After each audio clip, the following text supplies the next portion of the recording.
Hello everyone, ঘড়িতে এখন মোটামুটি 12:30টার কাছাকাছি। আর আমার রান্নাবান্নার সমস্ত কিছু কমপ্লিট। আর আমার পেয়ে গেছে প্রচুর পরিমাণে খিদে।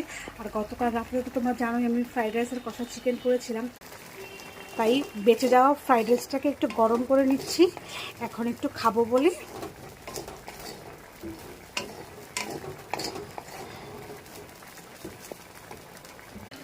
তোমরা কারা কারা আমাদের মধ্যে ফ্রাইড রাইস খেতে ভালোবাসো ঝটফট কিন্তু একটা কমেন্ট করে কিন্তু অবশ্যই জানিও। আর হ্যাঁ, যারা যারা এখনও আমাকে সাবস্ক্রাইব করে আমার পাশে থাকো না, অবশ্যই সাবস্ক্রাইব করে আমার পাশে থেকো। তো ঝটফট খাবারটা শুরু করি। আর থাকতে পারছি না। প্লেট গুছিয়ে নিয়েছি, সাথে একটু কাঁচা পেঁয়াজ দিয়েছি। আমার কাঁচা পেঁয়াজও খেতে ভীষণ ভালো লাগে, যারা যারা আমাকে চেনো তারা তো জানোই।